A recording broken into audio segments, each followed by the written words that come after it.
End of the world as we know it, but I feel fine. From the Sunshine State, I'm Greg Carlwood, and it's hard to have convictions about what the truth of anything is in a world so systematically stacked with state propaganda, sophisticated psyops, and engineered opinions as ours is. Complicating things further is this rat's nest of reality-shaping operations and public perception creation goes back about as far as there's been a reality or a perception of it to shape. Nearly every philosophy, organization, religion, government, think tank, or movement exalts itself as operating from the right moral position in a sea of manipulative garbage, often concealing its own deeper agendas behind the PR, ideological inception, and recruitment campaigns. It is truly tough to conclude much about anything anymore, but we do what we can to whack through the weeds and find our own path despite many misdirections and admittedly some occasional backtracking.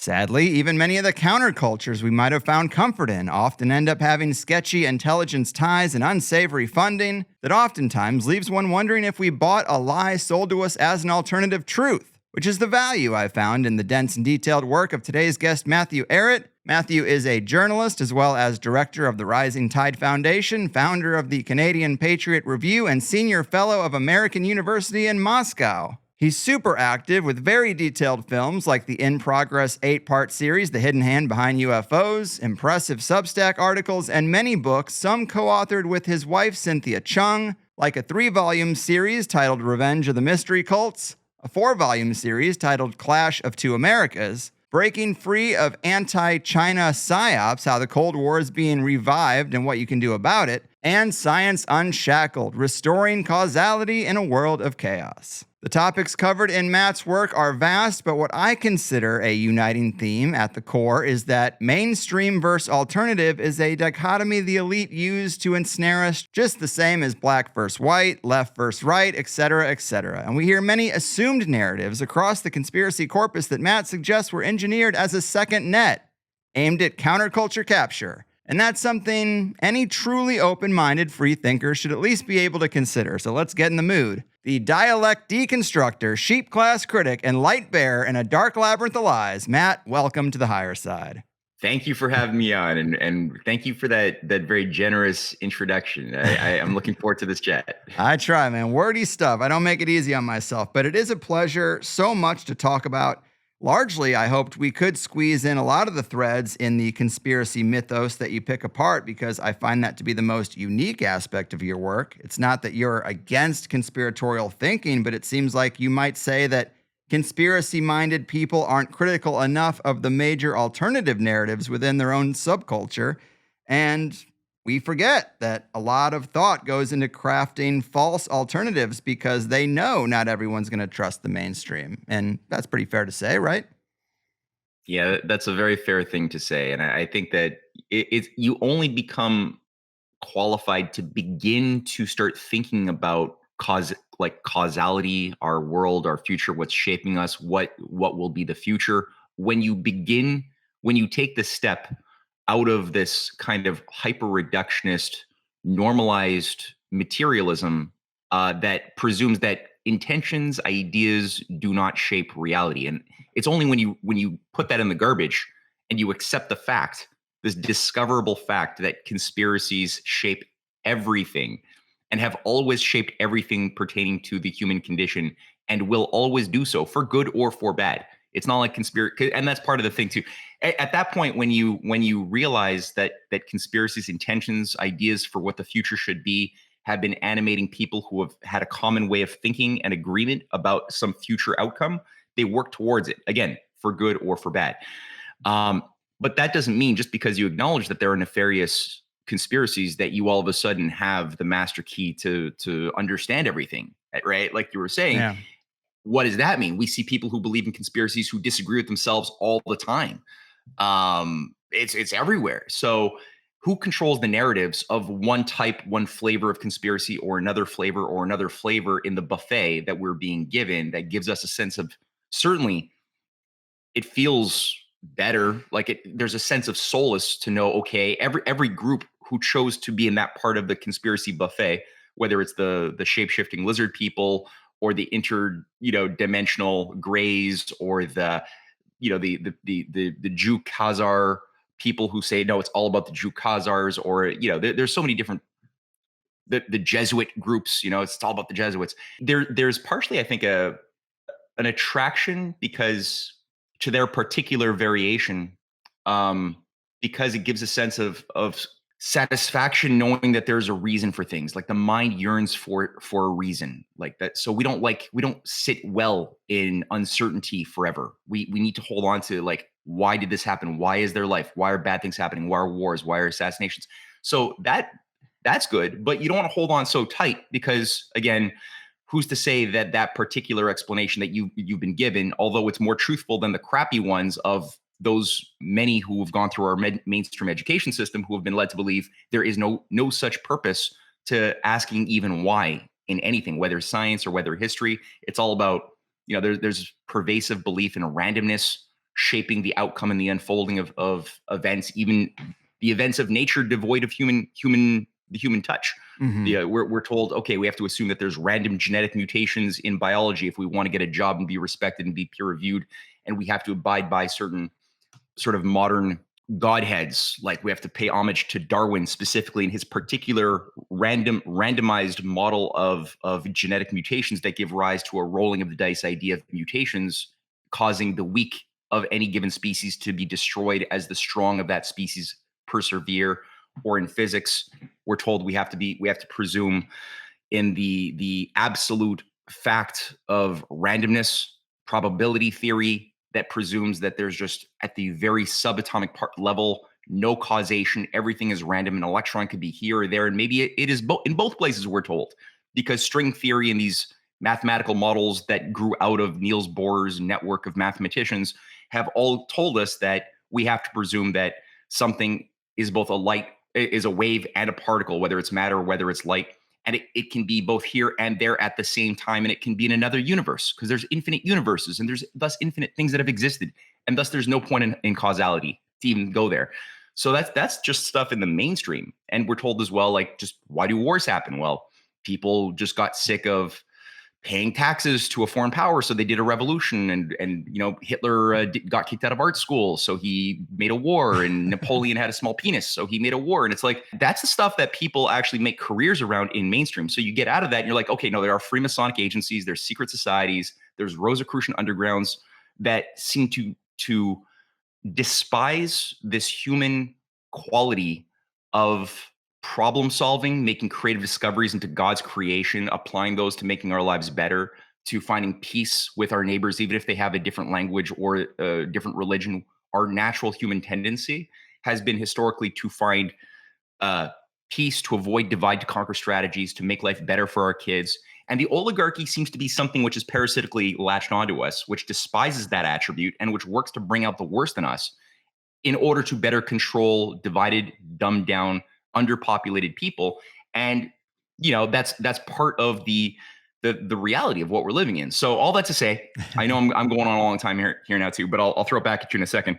The issue of what's concerning me right now is a lot of the best people who have woken up, especially COVID kind of shook a lot of people out of their normieism, and they've become, conspiracy theorists with very strong opinions about everything pertaining from medicine, history, science, you name it. Which it's good that people's minds are going into that much wider spectrum. They should do that, but there's a sloppiness as well. Part of that I'm noticing of the sloppiness is a tendency to fall into traps, which I'm seeing, especially amongst the conservative, liberty-minded crowds that are the most equipped to pass judgment on the evil of this type of great reset agenda that we've been nudged towards, over decades. But there is a tendency on the one hand to start seeing that, well, anybody who talked about conspiracies that pertain to, bankers, especially with Jewish names, must be good. So Hitler must be good. And I'm seeing like a very clear revival or of Nazism. You got Kanye West, you got all sorts of Joe Rogan is pumping out, sanitized translations of Hitler's speeches, and it's coming out everywhere. Stu Peters is putting out very, very viral things. And because he's talking about the protocols of Zion, Hitler is a conspiracy theorist. He emerged out of a network of people who were reading things like the protocols of Zion that was being spread in the 1905 to 1920s period, especially in Germany, but also in Russia and in the United States. And if you read the writings of a lot of the conspiracy theorists around that, it looks very similar to what has become very popular today as far as recognizing Freemasonic agencies, banking conspiracies. A lot of it involves the B'nai B'rith and the ADL and other things. But it's also tied to a trap, because Hitler himself, all of these things grew out of the Theosophists, a bunch of Rosicrucian Satanists and Gnostics who were like masquerading as and shaping what would become the basis of the New Age, which then put out these narratives in order to take people who were becoming very suspicious of mainstream establishment sources and nudging them towards a reactionary extreme trap. So that's what they do. They push a far left agenda on the one hand with Bolshevism run amok, and then the same Freemasonic agencies are pushing a right-wing conservative reactionary position that then causes this dialectic to then manifest in the form of things that ultimately kill millions and millions of people. So I'll shut up now. No, but those are my considerations. Yes, that's great. You used a lot of examples that are way off my outline here, but it doesn't really matter. It's true we're attracted to singular narratives, especially in the conspiracy world. You could say the mainstream narrative is like, I can trust all these people in authority, and that's my singular narrative. And probably the opposite in the conspiracy world. And I've done these interviews for 15 years, and I interview people who oftentimes have a singular lane, and it's going to be all about the Jesuits. It's going to be all about this group or that.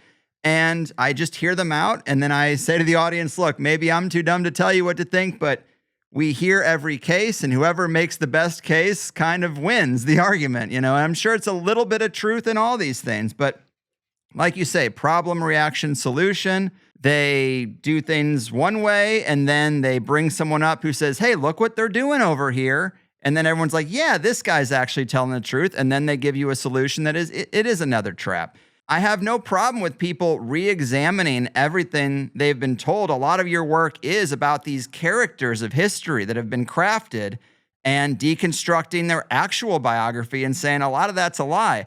So yeah, we have to do everything we can to look at everything we've assumed and then be like, was that a lie, or was there some truth to it? Is it somewhat in the middle? So I don't have a problem with someone re-examining the speeches of Hitler or re-examining some of the stuff that people were attracted to, because you got to re-examine everything. I just don't think we can take anything for granted. But a lot of time you find, well, I shouldn't swing the pendulum completely the other way.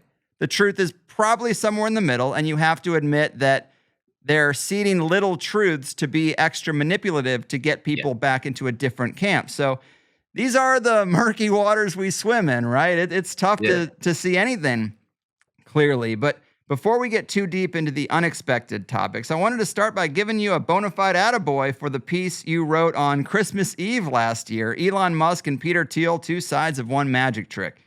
Now, we've just seen Elon getting inducted into the Black Eye Club, whatever the hell that is. I think there's definitely something to it.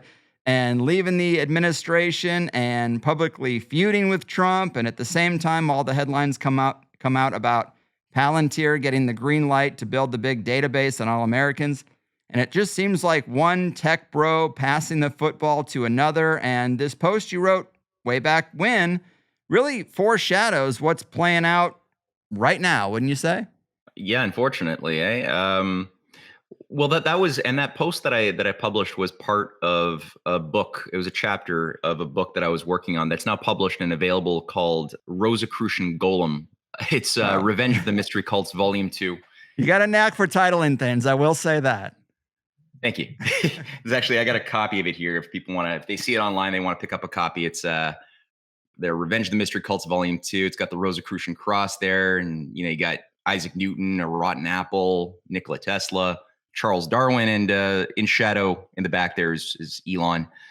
And yeah, basically the governing theme that I'm trying to sort of weave together is that there is a Rosicrucian magic trick that's been ongoing that ties what's going on right now to the emergence of the Rosicrucians back in 1606 in their official, their more modern form at least.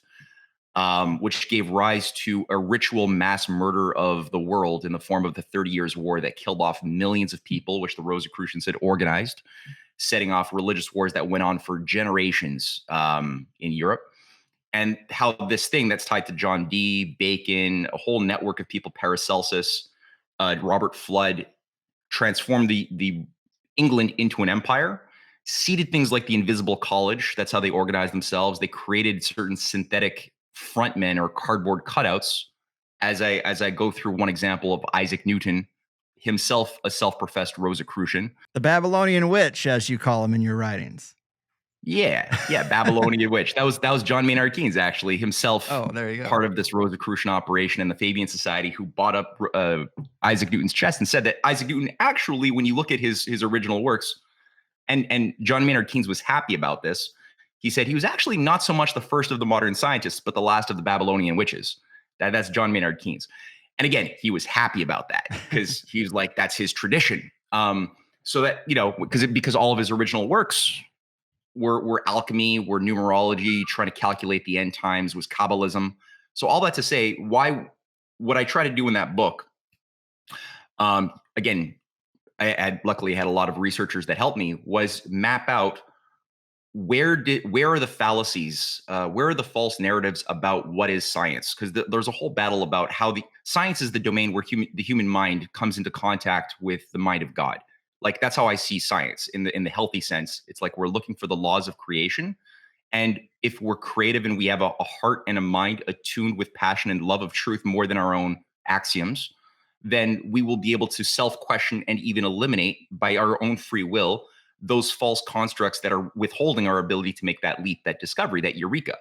And so those we are told a story about that science today in the worlds that are controlled by oligarchs, that science occurred by people like Sir Isaac Newton, by Rene Descartes, Francis Bacon, or later on Charles Darwin, and there we've got a whole plethora of modern secular gods of the scientific Enlightenment pantheon that we're told were like these great minds.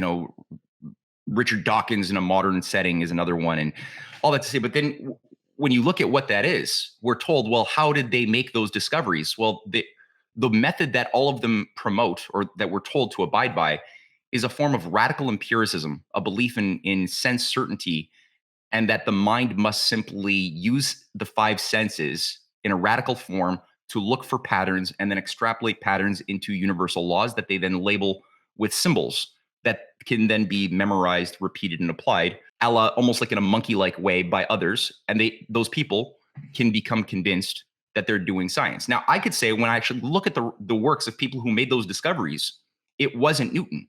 I would say even every single discovery that Newton is attributed for having made as a part of this Rosicrucian Invisible College can be attributed earlier to real continental scientists like Johannes Kepler, like Gottfried Leibniz, like Pierre de Fermat, like Christian Huygens, who are actually making the breakthroughs on the inverse square law, on optics, on everything, on the infinitesimal calculus. So what's happening, and this goes into the running theme, is that there has been a technique to try to steal the fruits of the discoveries made by real integrated human beings.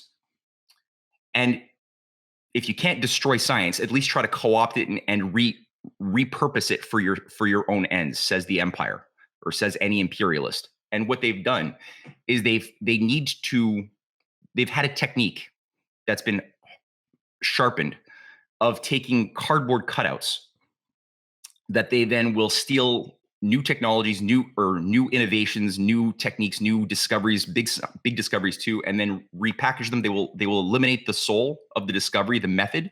They will then just give it the shell. They will keep the shell, like the formula that can be memorized, and then they will pass it on in something that can be memorized, like Newton's Principia Mathematica, which is just a compendium it's like an encyclopedia of right answers, but no question of causation. What was he thinking about? What was his experiments? What did he do? What did he do wrong? Nothing of that is there. So that's part of what the oligarchy has been trying to do, to give us a false sense of knowledge of the universe, and then also keep us in a cage. Now, as you alluded to, this Peter Thiel, Elon Musk thing, both characters, when you start scratching on the surface, and the article that came right before that one in the book is Elon Musk and the revival of technocracy 2.0, which basically gets at the theosophical Rosicrucian elements that shaped Elon Musk's grandfather, Joshua Haldeman, who was assigned working very closely with Fabians and Rhodes Scholars in Canada, who set up what was known or led the Canadian branch of Technocracy Inc. to create basically I think at this point it's become more known amongst the type of viewers who watch your show that they were calling for essentially a complete overhaul of mankind, a recrafting of human beings under a scientific a technocratic elite that would involve establishing a centralized control grid with Greenland, all of North America, Mexico, all the way down to Panama as the centralized control system. And Elon Musk has made reference to the technate idea. He's even taken the naming procedures that the technate of his grandfather had promoted, which was that you have to, if you want to be a member of this new society, and all members of Technocracy Inc. had to give up their names, or at least substitute their names for a series of numbers and X's. So Joshua Haldeman's name was like X235X2. And we could see that Elon Musk has even like given a little bit of an homage to that for one of his probably, test tube kids. I say probably, I don't know, but probably. And has given direct, explicit lip service to Technocracy Inc. as something that he believes should be the basis of his vision for Mars colonization, calling for a Martian technate, other things. So if you trace out the lineage and of Elon Musk as a personality, both as he was promoted as a great genius who sort of was self-generated as a great genius and the richest man in the world, proves that he must be the most brilliant mind, and who's got all of these patents, technological patents associated to his name. A lot of it is very reminiscent of the type of approach that was used to craft the figure of Isaac Newton 4 centuries earlier. Isaac Newton, who himself could never publicly defend he was never allowed to go into an uncontrolled setting where people would challenge his so-called discoveries because he couldn't put them into words. He was a member of parliament. He was a very powerful figure. He was made the master of the mint of the Bank of England. So he was given a lot of political power, but he would never said anything on record in the parliament. He was only known for getting his rocks off, passing the death sentence for anybody who is like counterfeiting. And he always wanted to watch the torture and the murder of the people in England who were like passing on counterfeit coins. So Newton was a sociopath. Again, he was into occultism in secret, and then being passed off like he was this great empiricist scientist.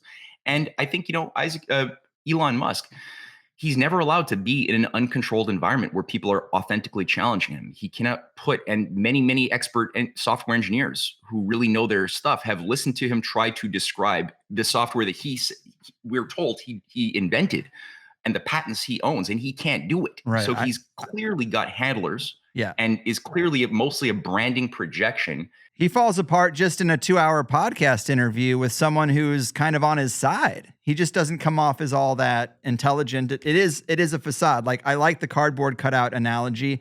And we've deconstructed the Royal Society and had a lot of criticisms of all of its members and its various branches. I mean, anthropology, history itself, all the different types of sciences, and how the mainstream worldview has kind of been crafted. But what's so interesting about your work is you also go after that alternative.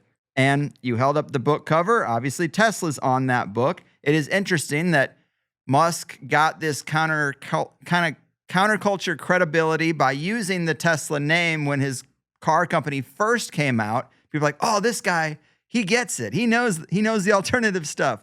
Well, in this 9-part series on Tesla, you talk about a lot of the myth making. And to quote part 1, you write, was Nikola Tesla a great genius ahead of his time as a modern prophet or electrical wizard, as some have called him? Or is there evidence that something much more insidious was afoot? An image has been passed down to us of a renegade genius misunderstood by those living in his era, constantly financially attacked by the evil financiers who preferred to support the unscrupulous Thomas Edison or Marconi, leaving him poor, digging ditches for food, and selling his futuristic patents for money, but is any of this actually true? My contention is that scratching at the carefully crafted official narrative of Tesla's life and works, extremely dark forces are soon found lurking under the shiny surface, which should not be ignored. And I love having assumptions challenged. My whole paradigm has kind of been like, well, look, the oligarchs and the robber barons, they kind of crafted the mainstream science around meterable, controllable things. Let's make sure electricity is metered and wired and not abundant, and we can charge for it. Oil, same thing. And then the alternative world suggests that there is a lot of stuff out there that's been cut around, like the ether and ether-based physics and anti-gravitic, electrogravitic technologies. And a lot of that whole worldview goes a lot deeper than just Tesla. It doesn't come out of just one guy. I mean, there's Wilhelm Reich, there's Victor Schauberger, who looked at nature and saw vortexes and other things. There's T. Townsend Brown. There's more modern people like Christopher Hitchinson, who is a Canadian who used to film levitation on YouTube and then died suddenly. There's Stanley Myers, who got cars to run on water and also got killed. So I'm kind of in this box of thinking that there is a lot of more abundant and free-flowing technologies that have been suppressed. But you seem to write about ether in a negative sense, like that's a bunk thing. At least that's the vibe I get from what you've written. But talk to us about a better way, the correct way to think about the alternative science world and a figure like Tesla. Yeah, sure. Well, I would say a lot of this stuff, like science is fake. Like most of the science we've been given, we can all agree, is mostly fake make-believe narratives that are keeping us from actually discovering the laws of the universe, but still giving us an arrogant sense of self-satisfaction. If you're an academician in university, or you're getting research grants, you've got a false sense of arrogance that yes, of course we know exactly what's inside the sun. Look at these graphs, and we know that in the side of the Earth you've got this much mantle and this much core, and we know exactly how that works. It's clearly, and then we know exactly the Big Bang. We to the millionth of a second of a picosecond. We know exactly 13.7256 billion years ago was the Big Bang, and before that there was nothing, and then after that we're going to go to a heat death, after which there will be ultimately nothing. So of course we know, and the arrogance is astounding, right? It's sickening, but it's the consequence of what the oligarchy wants, because we lose the passion to seek the unknown when we think we know it all. Like why? If anything, we'll feel threatened. If a student asks a good question, the teacher will, if they're of that rigid mindset, become even angry that the student is asking a question that they don't know the answer to already, and they'll typically instinctually attack. So that's useful for an oligarchy. But what are they suppressing? Like I made reference to how Isaac Newton's discoveries can be attributed. If people look at the original works of, like, look for the origins of the ideas, like those ideas attributed to Newton came decades, in some cases, like in the case of Kepler, a generation before Newton was even born.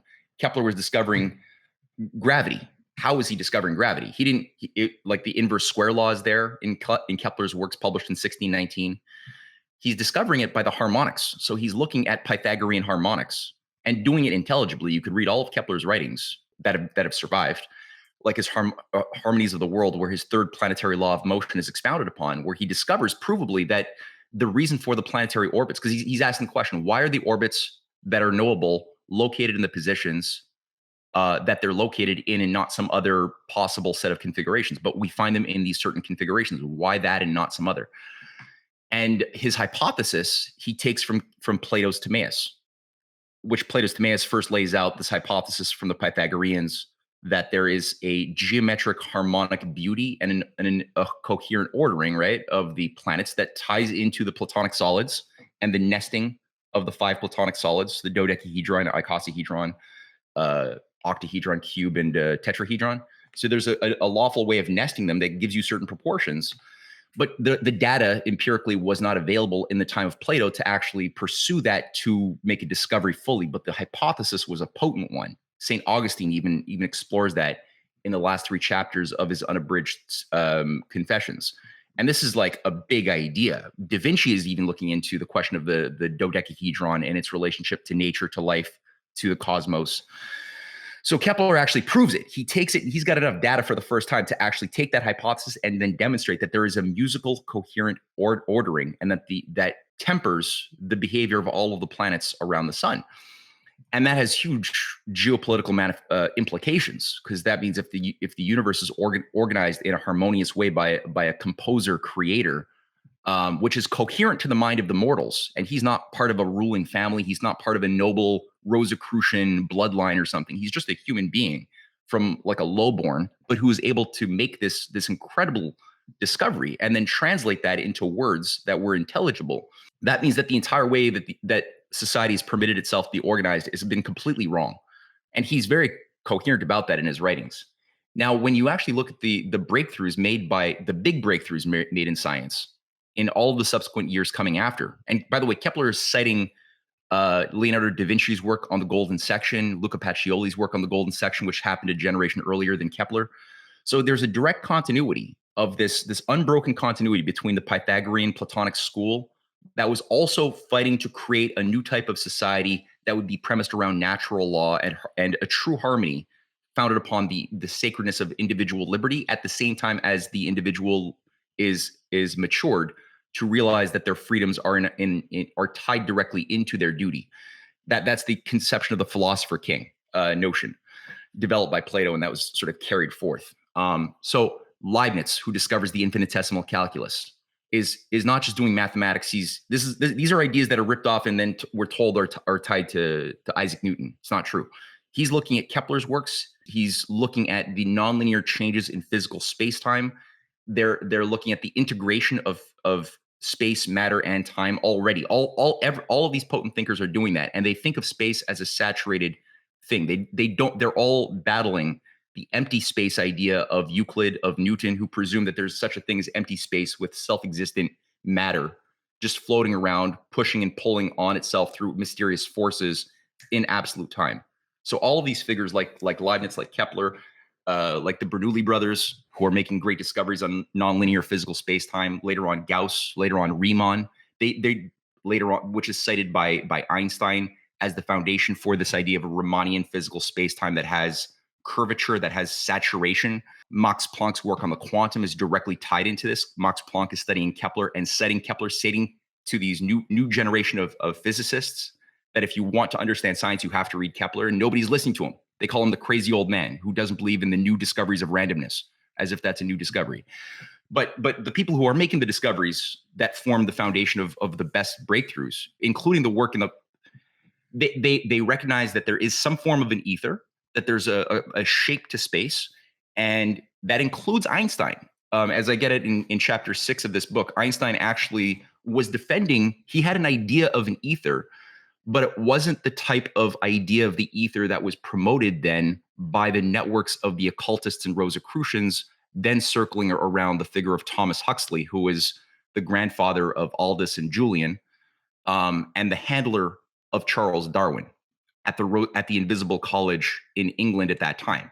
So they had an idea of an ether that was based upon an occult idea that there are angels and demons and other entities and elementals. That's sort of the Gnostic idea that exist in this other domain that we can channel. And so a lot of these guys are utilizing sort of Delphic channelers as part of their operation for themselves. You know, people like Sir Edward Bulwer-Lytton, who's also part of this whole Rosicrucian revival apparatus, very closely tied to Thomas Huxley. They're using channelers. They're trying to invoke demonology. They're trying to talk to the dead. They're doing necromancy in that sense. And so part of the idea of that version, that sick idea of the ether, is that there are all of these demon forces, dead ghosts that we can like interface with if we are adept and gnostically sort of initiated, that's driving the world insane. And you've got an attempt to try to validate scientifically that notion of the occult ether through the veneer of science, and people who were mentors of a young Nikola Tesla. I was surprised to discover, but I guess, increasingly less and less surprised the more I looked into it, were people like William Crookes, Sir William Crookes, who's known as like this great, mathematician, technologist, scientist. He was the president of the British Royal Society for a few years. He was also the president of the uh, Psychical Society, the British Society for Psychical Research. Society for Psychical. Thank you. He's the president of that at the same time, and he was the mentor of Tesla. They write lifelong course, or not lifelong, but for many, many years in the 1890s, they're writing correspondences. Tesla's calling him my mentor. Crookes is he's helping to promote the spiritualist religion to overthrow Christianity as a whole in his position as this scientist. And he is stealing ideas of other scientists. There's actually a number of real scientists who he's ripping off, saying his ideas are his own. And then he's redefining what's going on within his Crookes devices, Crookes tubes, that he's then saying, okay, what's going on when you're looking at these plasmas is actually,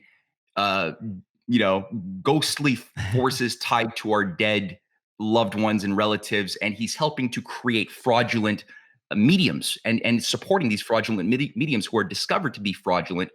But he's trying to use his authority to pass this off. So this is what Tesla is being shaped by, and Tesla ends up playing also a big role in a lot of this too, promoting the idea that machines that he's being given and being told are things he's patented, like little machines that are automated.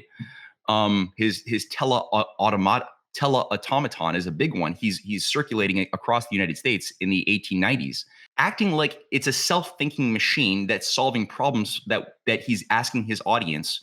It's kind of like a P.T. Barnum skit. Mm-hmm. And he's asking his audiences to go and pose questions to this machine, this teleautomata, but only mathematical questions. And it'll solve all of the questions for you. And using a bunch of lights, it answers questions. And the audience is flipping out. And he's telling them that it's doing this because he's telepathically communicating to this thing through the power of his very adept mind and neck muscles that he says is allowing him to transmit his will into the machine to answer for him. It's not true, actually. It turns out these things are being run by one of his assistants hidden in the background with a little device controlling the buttons. So he's part of this magic trick, and that kind of got me. So I'm seeing. So I'll wrap it up here this way. There's this beautiful set of discoveries throughout the 20th century from people like Christian Birkeland, who is part of the Keplerian harmonious plasma-based worldview that creates the foundation of a lot of what became in our more recent days known as the electric universe, model of, which is, I would say, the more correct model than anything available otherwise. Good. But it's infused Christian Birkeland, who was looking at plasmas in the real sense, and Birkeland currents, which are truly founding like the relationship of all of the planets to the sun as electric currents, as electric circuits moving through plasma, and every sun within our galaxy as interconnected within a very saturated domain. All of the great discoveries, I think, were happening through that current. But the oligarchy has done two things. They've tried to, I think they killed Christian Birkeland, first of all. But they tried to steal those discoveries so that they could then use them for their own purpose, to repurpose them and then use them at their choice, not to uplift people to a better way, but to enslave us. And on the other hand, if they can't completely subvert people's appreciation for this tradition, what they can do is they can infuse crazy into it, infuse it with occultism so that we fall off the path of this tradition, so that there's people like herself, a Rosicrucian, Frances Yates, whose book I'm reading right now called The Rosicrucian Enlightenment. It's from the Warburg Institute, by the way, that published this thing in the 70s. She's lying all over the place. She's trying to say that Kepler's a Rosicrucian, Leibniz is a Rosicrucian, everybody's a Rosicrucian. Everything good came out of people doing black magic. And so that's what they do. They're like, and so they create these new little mystical narratives. Right. And I'll end it there, I guess. But that's sort of my way of approaching that very difficult question that you threw at me. No, it's all great. You are a really good speaker. You've clearly done a lot of research into all this stuff. And I have this lengthy outline. We're only on page 2 of a 7 page outline. Clearly, I'm looking at the time. We're not really going to get to everything, but you kind of did say overthrowing Christianity. And this is kind of where, like I said earlier, I interview a lot of people. They have their own perspectives on all of this murky stuff. And yours seems to be Christianity. Like that seems to be your true north. I'm getting the sense that if it isn't Christian, then it's in the bad category. And I guess I feel like you lump in a lot of things as occult or negative that I wouldn't put in that context. Not all. I mean, things get used. Like let's MK Ultra. You know, you talk about MK Ultra, you talk about psychedelic studies. Yes, but I think you kind of throw the baby out with the bathwater there, because even though psychedelics were used in MK Ultra and they were weaponized and they were even propagated in the culture of the 60s and all that, some of them are natural. And some of them, I think, you know, like mushrooms, I think have a real spiritual purpose. I think if you get outside of the small sliver of Western culture using them, trying to find a truth serum or weaponize them, there's a robust global usage of these things for a natural spirituality. I think if we're getting to the laws of nature, like this is a natural thing that opens up consciousness. And this is just one example, but you're hard on SRI and remote viewing. You're hard on a lot of this stuff that I would say psi effects. You know, it seems like you doubt all this stuff is even possible, or channeling. Like, yes, there's a lot of fraud in channeling and mediumship, but I also think there is direct downloads from something of a spiritual nature that some people occasionally get. I know your series about the hidden hand behind UFOs goes really deep into the manipulations there with government intelligence and Rosicrucians. It's really well done. But I think you don't give much attention to the wide range of strange, bizarre experiences people do report to have with something.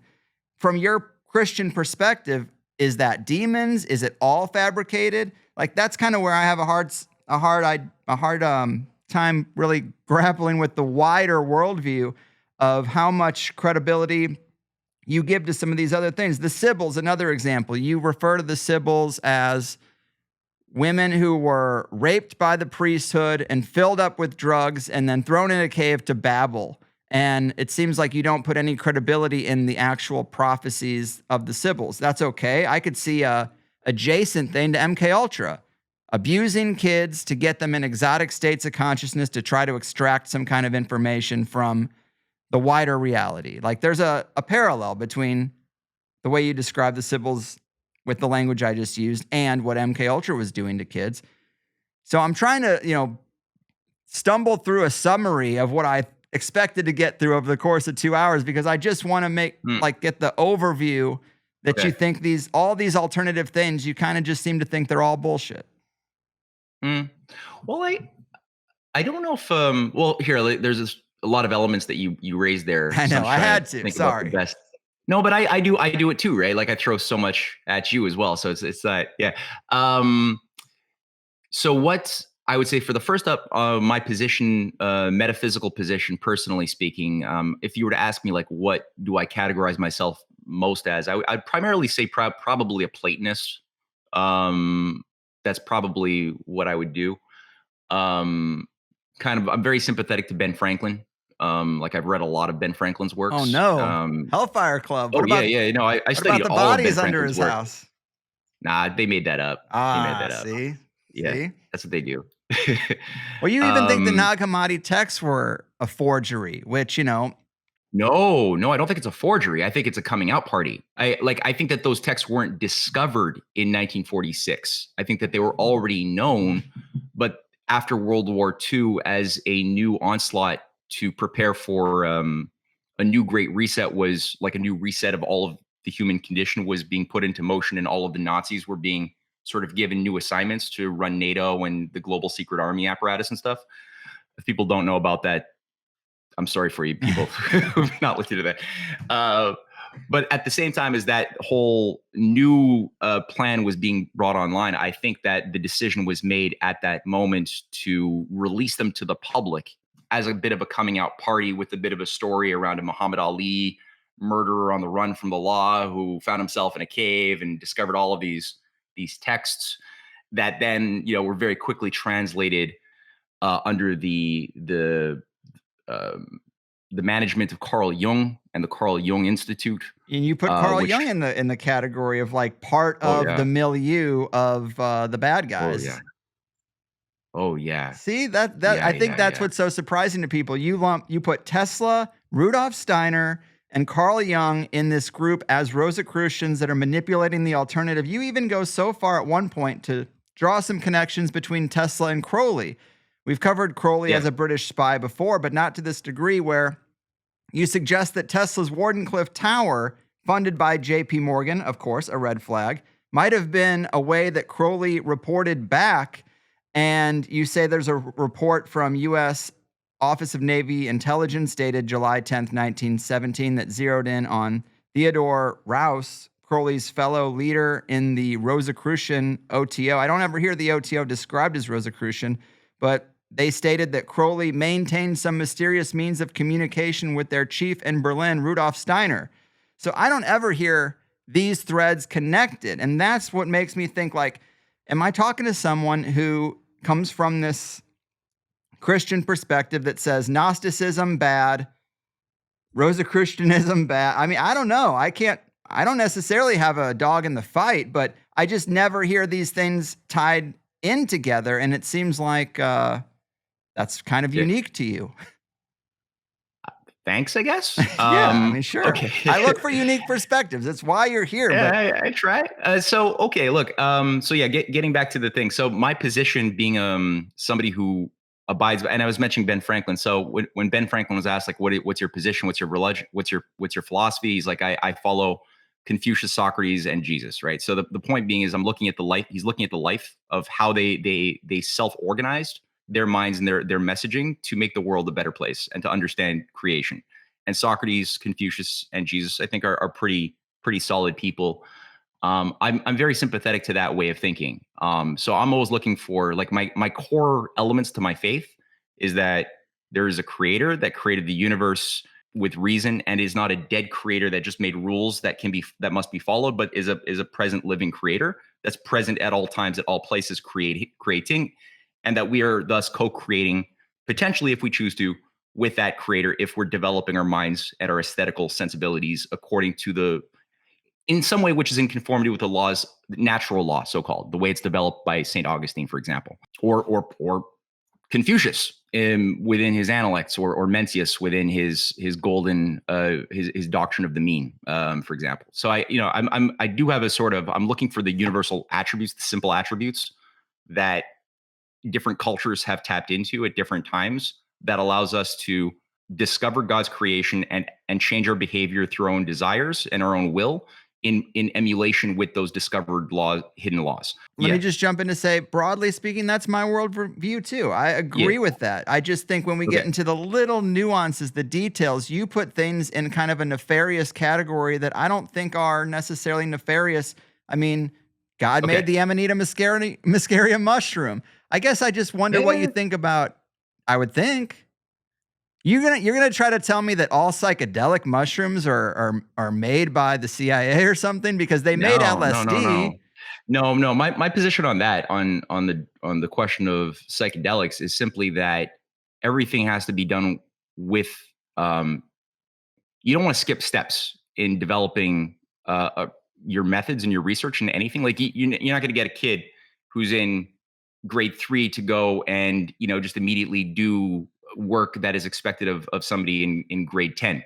Oftentimes, I think that what we are dealing with is a lot of people have been victimized in ways they don't understand by a culture that's withheld from them because we live in an oligarchical system, right? That's the so we've been withheld from our ability to even just understand how our mind works in a healthy, creative state, in just a natural, creative, reasonable state where reason and creative spontaneity coexist at the same time, in a healthy way. So we've been cut off. All of that history. That's kind of why I went through that work, that brief sketch about this history of science that's been cut off by this invisible college operation that's been creating, on the one hand, a radical empiricist doctrine, and on the other hand, um, a hyper mystical Gnostic doctrine that is a very an apparent opposition to the radical empiricism that they ironically promote for the public, but then they have something else for the initiated higher elite who recognize the limitations of Cartesianism, Newtonianism, and want to go in the opposite direction and want to find something more healthy. So they have something for the initiates as well to jump into. I'm saying that there's another current that's been cut off from us, which is tied to neither one of those two extremes, but is founded upon a coherent, continuous school of thought that ties the sciences and the arts and political freedom together, that have co-evolved together by people who often get assassinated by these entities, by these agencies over the millennia. I guess what I'm trying to say is that if it comes to most people that I encounter in our culture today who talk about all of the explorations with psychedelics that they have had, they haven't they're skipping steps. They haven't taken their time to understand how this beautiful instrument of the mind works in a straight manner before they go off and are trying to discover alternate universes and channel and speak to other entities and stuff through the assistance of naturally occurring products from nature. And I'm not saying that it should never be done. I'm just saying it's being done in such a disjointed way that it's not making people better or more capable of actually combating this oligarchical beast that wants to kill us all in a big extermination that's going to happen pretty soon if we don't change our paradigm, because they're going to get their 95% population kill off if we don't really think very differently about what they are and how they operate and how they get us to self-control in our own worlds, you know? Okay, So that's part fair of to my say. thing. That's fair to say, but we can't control what other people think, and we're never going to get everybody to agree. People are so brainwashed. I gave up on that a long time ago in terms of if we can only just get everybody to think X, if we can only get everybody to fight this, then we can topple them. I don't know. No, I don't mean that at all. I just mean the idea of people who learn how their minds are supposed to work. There's no No. formula for that. Yeah, I was You just know, I commenting just on that last part you said, yeah. but it seems like if Oh, I were to lump all the alternative things that I mentioned earlier into one basket, it would be extended consciousness or altered states of consciousness. Yes, the CIA explored this stuff, but a lot of other people outside of the CIA have explored altered states. It seems like you are kind of just generally down on altered states of consciousness. I don't think do you think no. there's actually value in exploring altered states of consciousness? Do you think that precognition is a thing? Is remote viewing real? I mean, I've done a remote viewing experiment that worked. I don't think it's satanic. No, I'm not. I wouldn't say. I think it's the question of how do we define this? It's like the ether question, right? When I mentioned that Einstein and Planck believe also in the ether, it doesn't mean, because we've been told that you have to be either one extreme or the other. You believe in empty space or you believe in the ether. We're given these dichotomies, but they actually, when you actually look at it, believed in an ether. It just didn't fall into the category of what's being promoted as the ether today. So I think the same thing goes in my mind for altered states. Like if you look at the creative flow, like when you're in the zone, whether you're an artist, a musician, an actor, you're really giving yourself entirely to not your ego. You're putting yourself into the flow of the spirit of the music that you're performing, or of the performance that you're performing, if you're doing it authentically and honestly.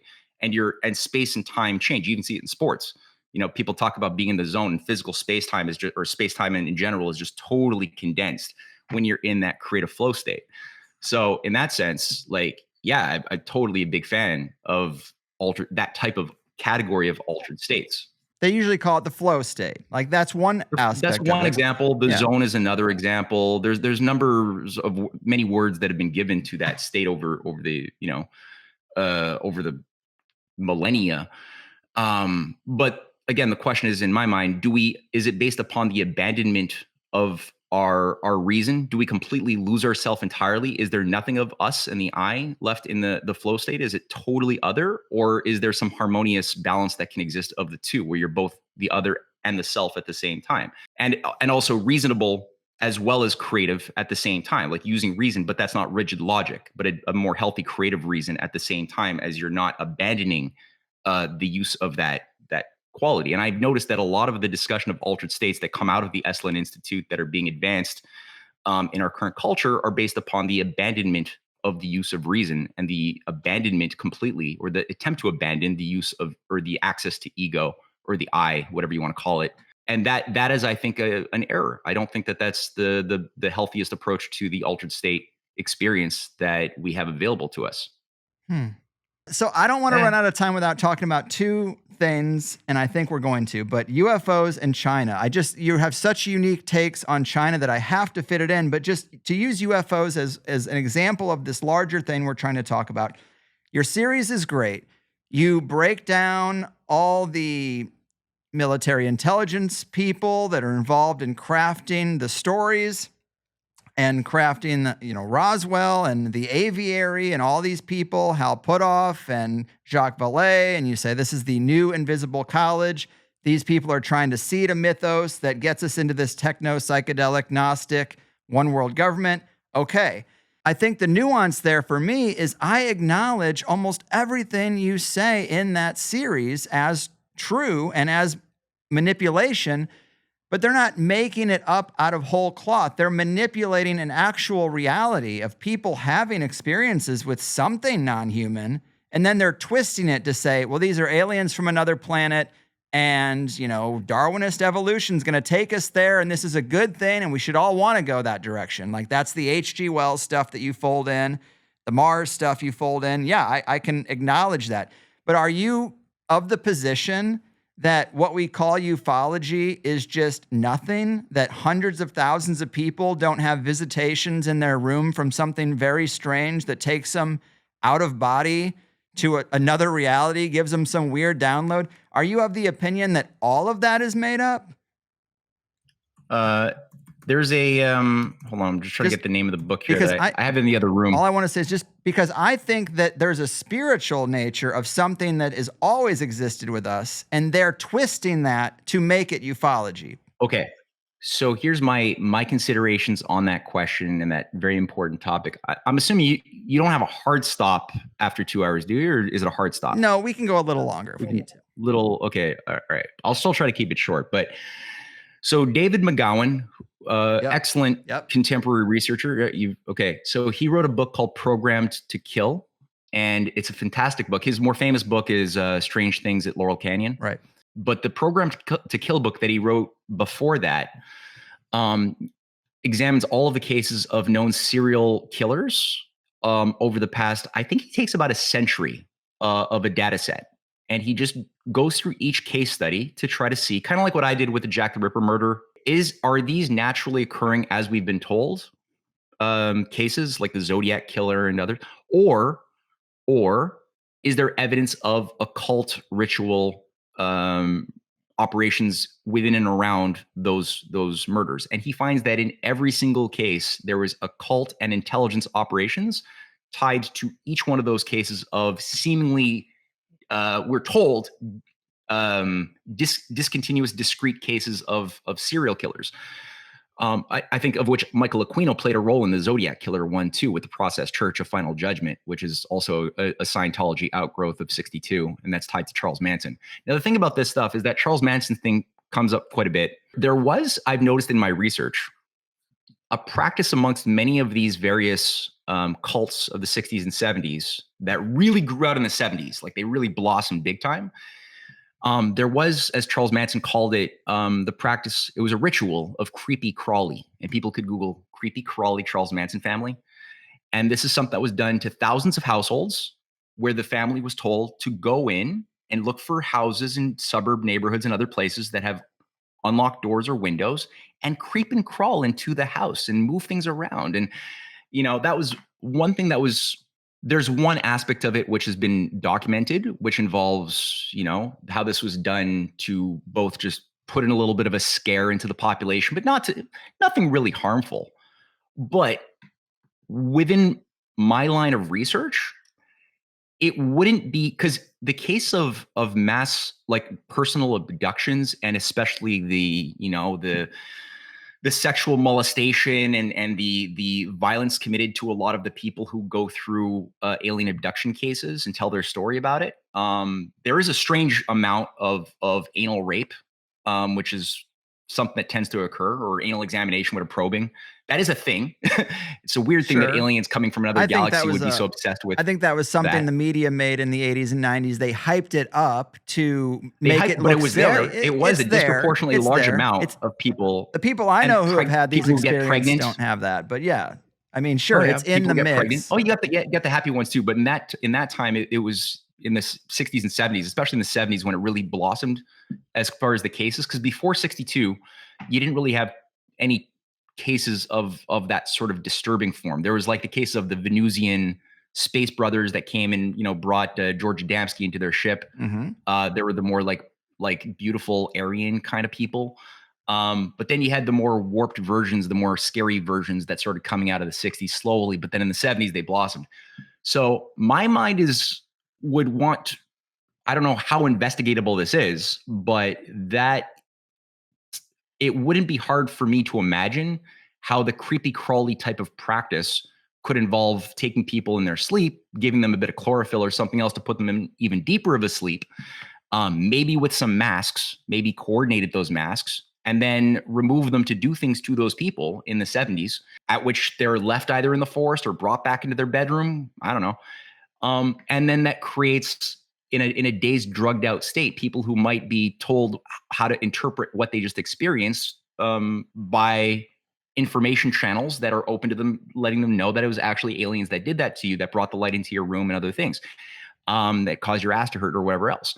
For me, I don't know I don't think that work has been done. I would challenge people. I know, but knowing that is a thing, my mind goes there more than anywhere else to try to say, let's figure out if that accounts for a lot of these cases of of abuse and extraterrestrial abductions Right. at that time. Usually that's framed as my lab experiences, my lab abductions, military abductions that simulate the things that are going on, or maybe change them around to include some of the more nefarious aspects of it. But I just wanted to hone in on, you don't think that there is communication with non-human intelligence No, at all? I don't. You don't think there are spirits and demons and multidimensional entities and these kind of things at all? No, I think the oligarchy believes in these things, but I don't think that they're real. I think that the oligarchy drives themselves into a form of schizophrenia and disembodied states of identities that Edgar Allan Poe documents in his short stories, like The Imp of the Perverse, pretty well. Or William Wilson is another short story by Poe where he goes through this higher type of schismed identity that has a demonic character that the oligarchy does to themselves, that they build whole mythologies around and organizing principles around, that they then project as stories for everybody else to also fall into. But I don't think that that's actually true. I don't think that there are these forces for good or for bad, or light or darkness, that they interface with. Yeah, see, that's what I was trying to get to, is just a straight answer on your thoughts on what is at the bottom of ufology. And you basically think it's nothing, that it's all created by military intelligence and these Rosicrucians and this invisible college to create something that isn't really there.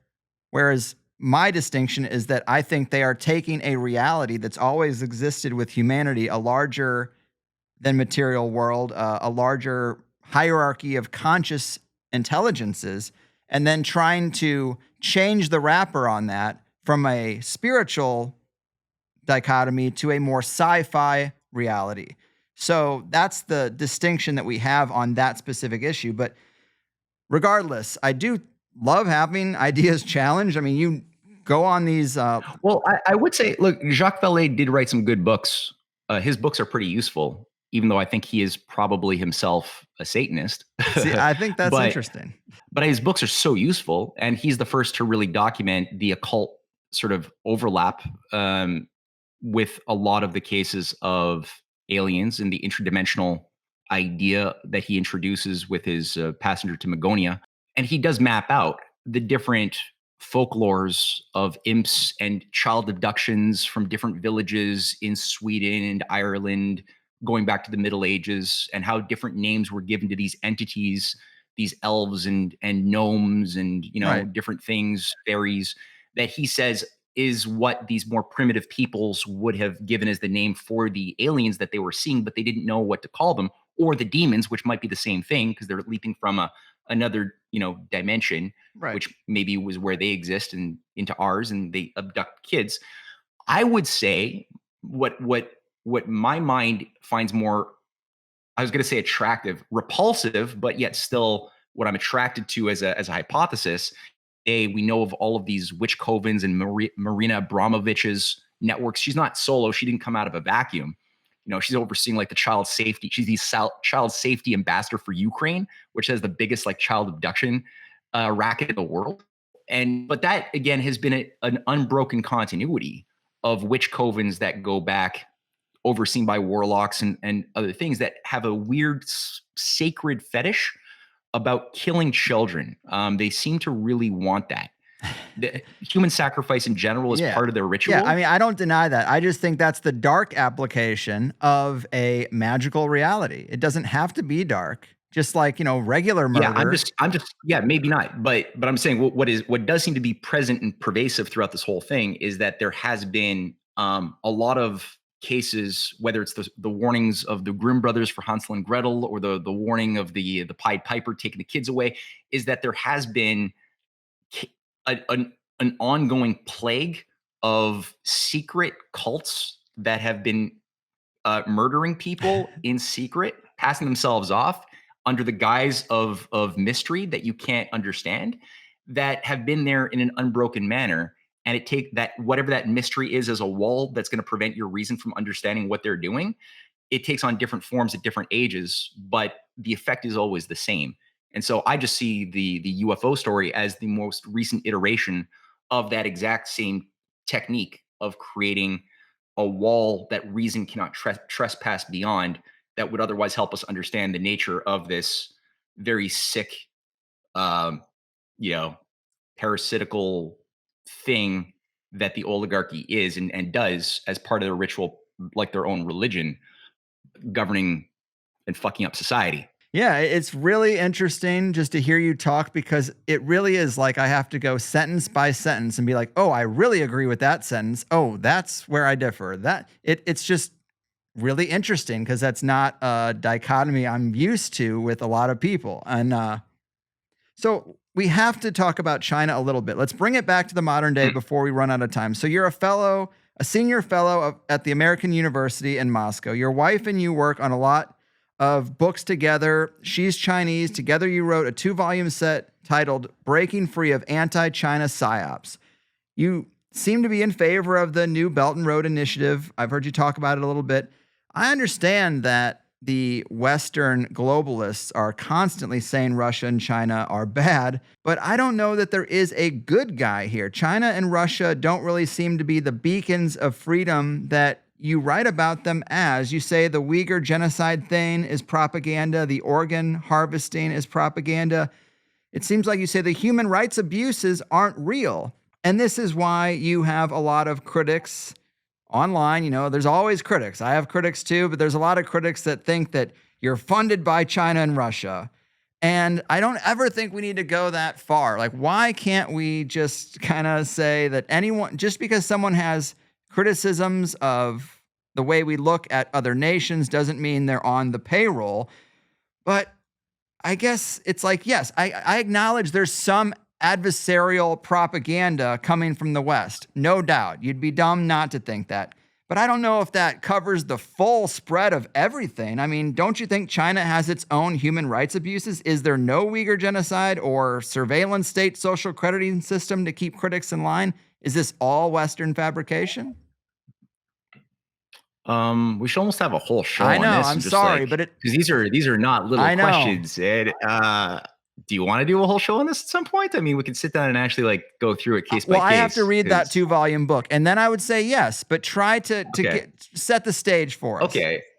All right. Well, here. So I tend to try to conduct my analysis utilizing as much of an understanding of the techniques of counterintelligence and propaganda that I could possibly understand, and with an appreciation for trying to, I guess, define the this death cult, this thing that's been latching on to humanity for thousands of years, that always has the same kind of desire at in its heart and mind, whatever its heart is, which is essentially the same thing. It's global depopulation, stasis, divide to conquer as a way of being, right? Keep people as divided within themselves and with their neighbors as possible through a variety of techniques that involve bringing out the worst in us as humanly possible through our education, our culture, our arts, or there's different ways of bringing out the worst part of people.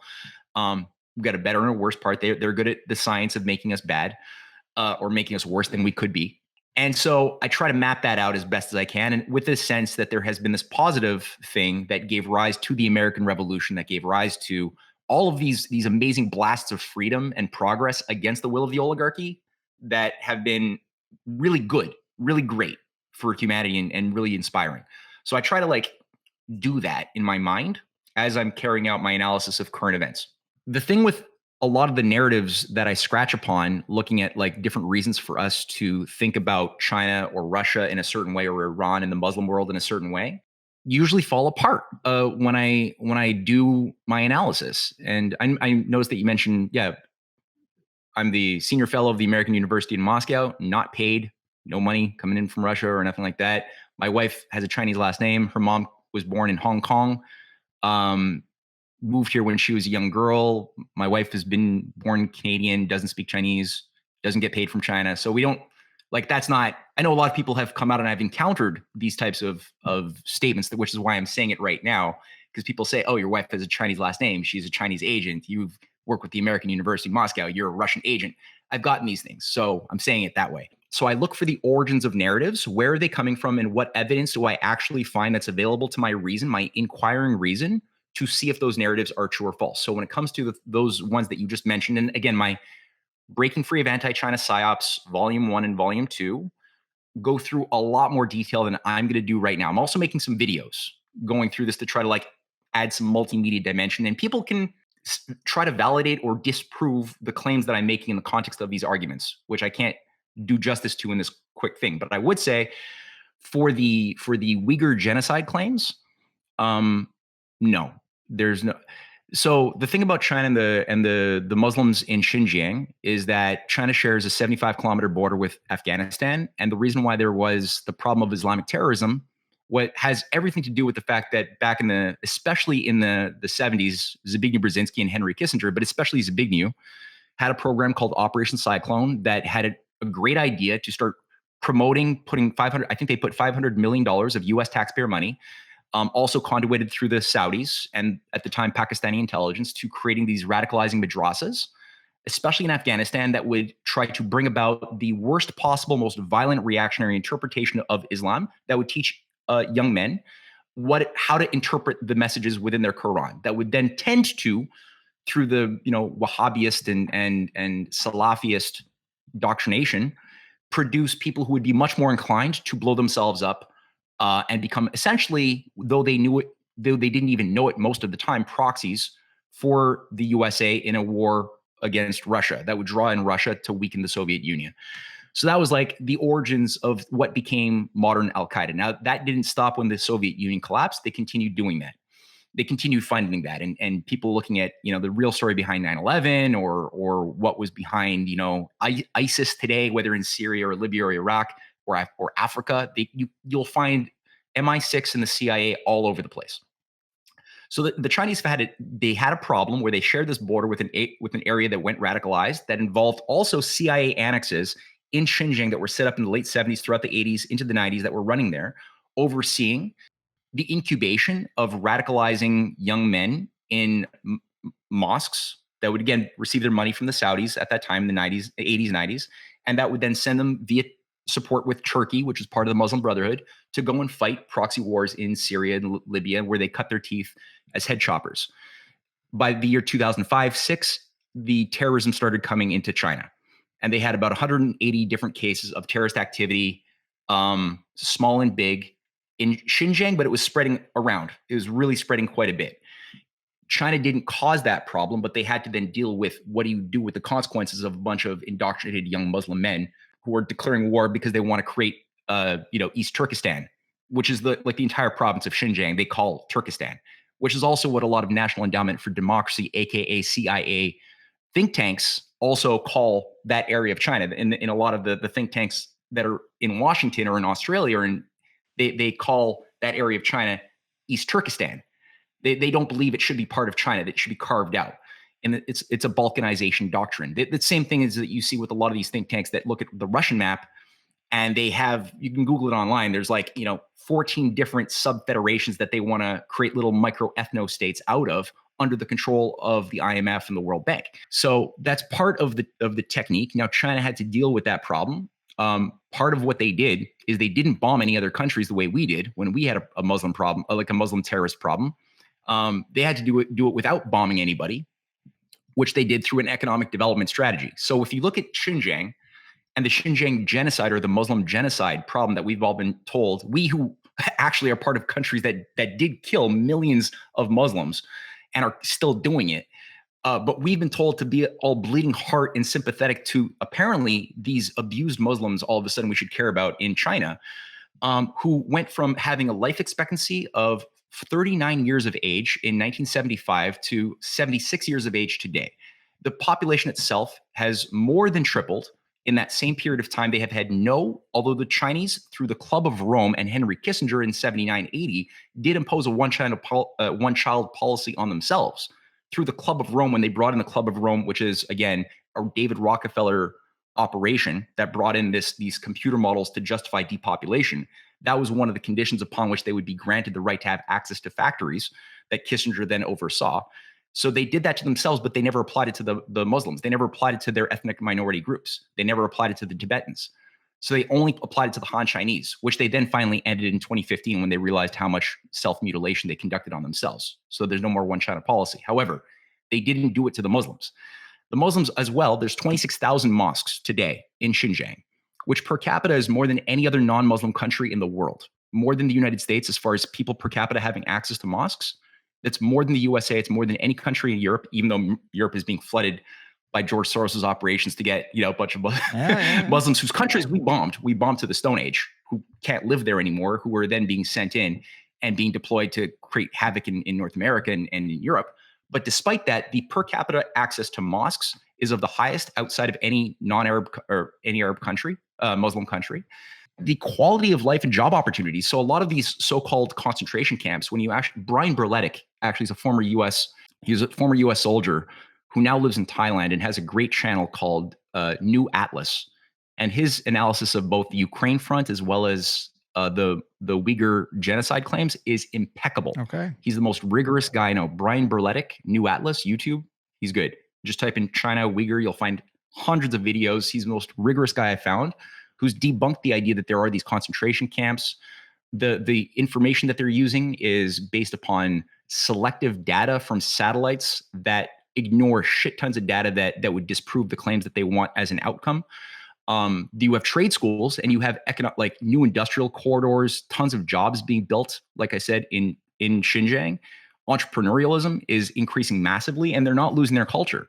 You have everyone there is still as part of the education system. The local dialects and cultures are still being taught at the same time as they're also learning Mandarin, at the same time as they're learning for the first time real skills that are giving them job opportunities, so they don't want to blow themselves up because they have no hope for the future.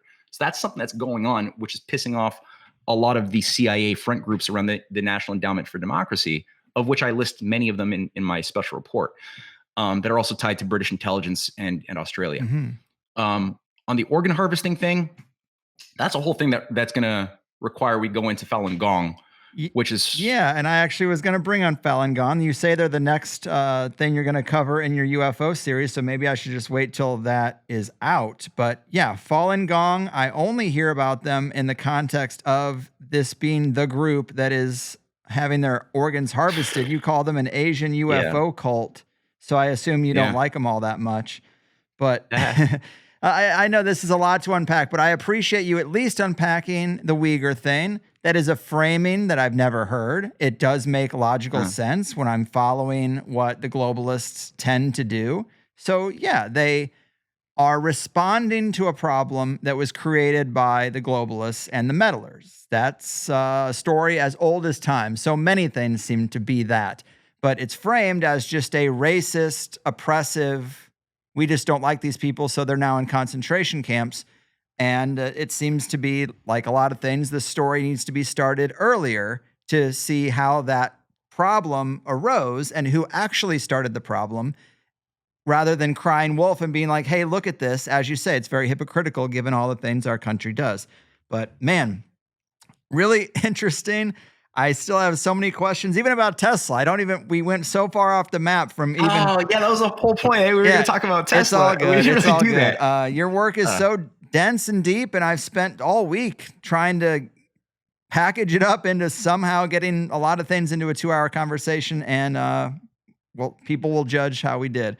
But tell people where they can dig deeper into the many irons in the fire that you have. Give them your links and all that good stuff. Yeah, thanks, man. Yeah, this is a fun way to start my day. This is cool. So I guess for the plug. So Revenge of the Mystery Cults, volumes 1 to 3. I did them all at the same time, and I published them before last Christmas. So those are all easy to find on CanadianPatriot.org. That's my main geopolitical website. Also just Amazon. I guess you can just Google Revenge of the Mystery Cults with my name. Clash of the Two Americas that we've referenced a little bit. Also that quadrology is on there. And also I would say Science Unshackled is a book I wrote 2 years ago, going through sort of the clash of the two sciences from ancient times to the present in a bit more detail. So that complements, I think, the Revenge of the Mystery Cults and some of our dialogue that we've had today about Isaac Newton as a fraud and all this other stuff. The movies, The Hidden Hand Behind UFOs, there's 4 episodes that are already out. 3 are free. 1 is paid behind like a $4 paywall. Sorry, but I just realized we're gonna go bankrupt if we didn't do that. So so that's available also on either CanadianPatriot.org or my Substack, which I put out stuff regularly. Last thing is risingtidefoundation.net is a little nonprofit. I started in Canada with my wife back in 2019 with a bit more of an educational focus. So yeah, those are things to check out. Awesome. Well, I appreciate your time. Yeah, we didn't even talk about the fact that you're Canadian and you've described Canada as a synthetic British intelligence operation that sometimes has country-like moments, but is essentially just a plaything of the same old globalists, and that's a whole nother thing. So yeah, maybe sometime we'll do China and Canada and the Belt and Road Initiative and all that. But this was enjoyable. So many things to think about and re-examine my perspective on many, many things I took for granted. So thank you and take care. Thanks. Bye. Sweet Severance Season 2, people. What a show. I don't know why you're listening to me, unless, of course, you finished Severance, and then I guess it makes sense. Okay, now this one was pretty interesting to me. I think I'm walking away more confused in some ways about the guest's actual big picture positions on the things we talked about than usual. He clearly knows a lot of historical information and links between certain people that a lot of other researchers miss, but I had an outline planned here that is totally off from what actually happened, and it did feel a bit like a whirlwind. I do have to give him major props for being such a good speaker and having such excellent recall. Those things are a killer combination. But I've never heard a person link so many alternative minds together and come out so hard against the occultists in the shadows engineering reality, and then say, my gold standard is Ben Franklin, and there is no reality to the occult. Honestly, it kind of sucks because I do all this prep work and I had plotted out, okay, I'm going to ask about Tesla, which is going to lead us into the conversation about Mars and certain people who claim to have communications from beings that live on Mars. And that's going to lead us into the idea of seeding aliens as an inevitable Darwinian evolutionary outcome, which is a part of his work I actually liked a lot. And we didn't even talk about that. He thinks Darwinian evolution and the humans from apes idea was seeded to explain our past, and then also the archetype of the alien, the gray, I guess, was created to push us towards that future, or to see this sort of space communism of drone-like, hive-minded, collectivist beings with no personality or emotional depth. That would be the other bookend. which, is a compelling premise, looping in H.G. Wells and the War of the Worlds radio play as not an accident, but an intentional live drill. And then I had some fun stuff to branch off of that. But Matt threw so much information into his responses that it got a bit tough to be methodical. Or I would ask about Tesla, and we get 10 minutes on Sir Isaac Newton, the Babylonian witch. Very interesting, but I'm not going to ask about Tesla again. I want to kind of move on to the other things on the outline. So it just seemed weird to me to lump in Tesla and Isaac Newton because history handles them both very differently, especially pre-internet. One was suppressed and his work destroyed, and the other one they teach us about in schools as the hero of modern physics. Kind of different framing there. So when I'm judging if something is part of the cultural social engineering op, I consider greatly how much energy is put into promoting a person above their peers. Tesla Edison, sure. Another paradigm is, Rudolf Steiner compared to other Christian philosophers. Wilhelm Reich, we know, was imprisoned, so that speaks for itself. And Matthew is highlighting some pretty obscure people as the nefarious influence over time, and that really doesn't mesh all that well to me. Also, the Society of Cincinnati. I hear them more often described as like an American Knights Templar, usually a force for negative influence. Some of you might know J.J. Vance, and he just wrote me up a big explanation of his work into the group, and he doesn't consider them all that favorable. Just so many areas where Matt would zig, where a lot of other researchers zagged, and it would throw me off, but I was still engaged with it, if that makes sense.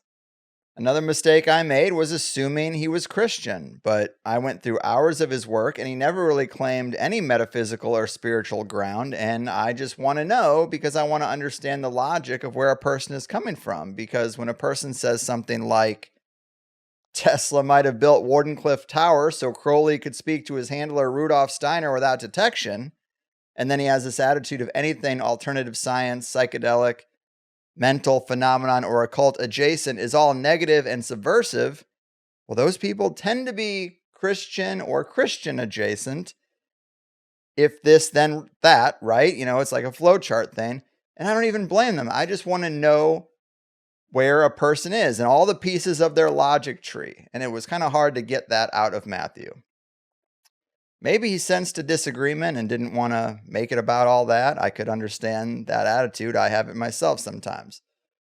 But he said he's a Platonist, and I would have even wanted to dig into that a little bit more, because Platonism, to my understanding, those people do believe in a spirit world to a degree, or a perfected realm of forms, as it's usually described, and our physical world is an imperfect reflection of that. So he's not a materialist, but he's skeptical of all non-material phenomenon, and it was just hard for me to square those two things, I guess. He's done a great series on the hidden hand behind ufology, but my humble opinion is that the crucial flaw in it is that he concludes it was all made up from nothing.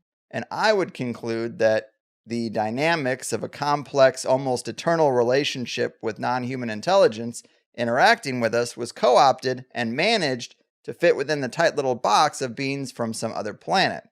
So we could both agree on the evolutionary track element I mentioned earlier. So that is great, but really the conclusions there, that's a huge distinction. And yet I can still get a lot of value out of his series. So who knows? I could be wrong too. That's just where I am today. But it's strange logic to me to dismiss all psi effects, remote viewing, and psychedelics and occult mechanisms, and then say that the people engaging with this stuff and promoting it are the real nefarious force, the real shadow hand, the real power behind the curtain, because I think they engage with these things privately and suppress them culturally because they actually work. The CIA studied all this extended consciousness stuff because it's real, not because they wanted to seed in very obscure subcultures that never really went anywhere these ideas. It's not really like promotion in the same sense of like mainstream ideas are promoted. Again, especially pre-internet. You had to really dig to get into this stuff. So, I don't know. Despite that stuff, I still think it was good, mentally stimulating, action packed, really chock full of information. I actually felt inadequate in defending my own position several times because I largely just wanted to let him talk and try to understand exactly what he thinks about what's real and what's fake. And I think he writes off a lot of real stuff just because unsavory characters have explored it. That's common. In the Plus show is where we got to talk about ufology a little bit, where he did say he thinks it's a whole fabrication, not just a changing of the wrapper, but that nobody has these experiences. And if they do, he suggested that they would have been drugged by intelligence agents or chloroformed or maybe even pricked with a psychedelic to be tricked and made to believe they had this kind of experience. And man, I don't think you can put it all in that box, though I do think that has happened. We call them my lab experiences. But to put it all in that category dismisses so much that came before the CIA and from areas of the world way outside the CIA's purview. There's just really so many examples when you dig into it. It's just like, it can't all just be that. Another thing I did think was really interesting was the China stuff. Lots to unpack there too. What he said about the Uyghur situation, it kind of makes sense, but on the other side, they say it's a genocide to the tune of millions, and he says they're being given better lives and being de-radicalized and provided new opportunities. It's kind of hard to decide because those things are so far apart, it's tough to rectify. But I do find it interesting that no one ever really asks who the Uyghurs are or if there's any justification to control them or if the CIA was involved in radicalizing them. Like, that was really important context. We just tend to say, China bad, so of course they would treat a minority like this. We don't really think much further than that. It's very similar to the Russia-Ukraine thing. Well, Russia invaded Ukraine, and that's the start of the story. Never mind all the meddling that was going on beforehand, trying to loop them into NATO, trying to put the biofacilities there, the coup that happened a few years earlier. You know, you start circling someone with threats, and they might preemptively cross over their property line and be like, what are you doing over here? And that's not the same as like invading them because you're just a bloodthirsty egomaniac, as is presented. I'm really curious to know what the reviews will be of this one, and I'm going to lean on that rating system heavily here to see if you guys want more, if you want a China-focused interview, because I'm kind of lost when it comes to my general interpretation of how this will be received. He did write me a follow-up email, though, with some thoughts that I want to read, because it's very important that I feel that we didn't misrepresent anyone, and that guests come across as understood by the audience. So in that interest, let me read what he said. We sped through so many ideas yesterday, which deserved more convo. I just wanted to toss out some points of clarification on a couple of underbaked notions that I didn't get to elaborate on. On the OTO being Rosicrucian. If you asked an OTO follower, they might not say yes, and they are certainly not officially a Rosicrucian order. However, in my reading of these institutions, Rosicrucian orders are intrinsically secret, and if someone says they're running a Rosicrucian order publicly, then they're probably not actually in a genuine Rosicrucian order, but a lower order decoy, which most of its members may fully believe is Rosicrucian, since they do study Paracelsus, D, Flood, Zorzi, Hermes Trismegistus, Kabbalah, and Gnostic literature, etc. And they certainly carry out a variety of rituals as well. But again, if they have membership cards and publicly extol themselves as Rosicrucian, then they are not the real deal. However, Rosicrucians as a species type have some invariant qualities in that, 1, they profess that their adepts have the power through gnosis and initiation to channel spirit entities and ascended masters who are part of a great brotherhood of immortals. 2, that these powers of communication are teachable only if someone has divine blood, according to Eliphas Levi, who I treat as one of my authorities on the subject, which is why there is such an obsession by so many adepts to prove they have aristocratic blood. This ties into one of the self-organizing myths of the oligarchical class, that the royal families of Europe are to varying degrees descendants of Jesus' babies via the Merovingian clans. Oh, and by the way, that Jesus was actually the avatar of the Sethians, Lucifer spirit, contained in the Nag Hammadi texts, who delivers secret oral teachings to his favorite initiates. and or are more earlier the progeny of the demonic entities of Elohim Nephilim and can thus interface with elementals and archons to do their bidding like their demon-controlling version of Solomon was able to do when he controlled the army of demons to build his temple, which is outlined in the 13th and 14th century Templar-crafted Testament of Solomon, which initiates wish to believe is ancient. Although this has been given a UFO rebranding in the last century, I think this belief has been consistent across the last 2 millennia, at least, but likely way longer back. They are also animated by an obsessive belief in a global alchemical reset or new golden age / new dawn, whatever necessitates a period of cataclysm, and a creation of a new type of humanity and global paradigm, which isn't a healthy one in my estimation. So from that standpoint, at least at the moment in my research, I would put the OTO as led by Kellner, Roos, and later Crowley as part of a direct lineage of the Templar tradition, and which fits the MO of true Rosicrucianism, although they are all still quite disposable in the grand scheme. I would place the integral fellowship of the Mahakakra, aka the Circle, as more influential than the OTO, although it is possible that at the higher degrees they are one, although still disposable. More influential than the OTO, I would place the highest degrees of the Memphis Mizram Lodge system, which Blavatsky had been initiated into and which Kellner was a member with Roos. This is an 1880 update of the Cagliostro Egyptian Rite, who I believe was a much more legit Rosicrucian order, although ultimately disposable too. You'll notice I'm placing emphasis on the disposability of these various agencies, right? Crowley burns out as a drug fiend, Roos becomes a pathetic shill cooed by Crowley after adopting Crowley's sex magica, Cagliostro is disposed of and dies in jail, Edward Kelly, John Dee's control, who I suspect was handling Dee, also goes out badly, Bulwer Lytton also lives a long time and is hugely influential, but a clear drug fiend and not able to control himself. Personally, I think the whole thing is a game within a game, since the cult engineers who spawned Rosicrucian in the form it took after 1614's Fama and 1616's Chemical Wedding were themselves part of the same organization which suffered a blow in 1314 when Demolay was burned. But the Templar order itself was created by a higher Benedictine grand strategy via Bernard de Clairvaux that also spawned the Hospitaliers, the esoteric inner sanctum of the Benedictines, get us closer to the movers of the movers. This involves looking into the cults of Isis, Demeter, and especially Mithra from a counterintelligence standpoint.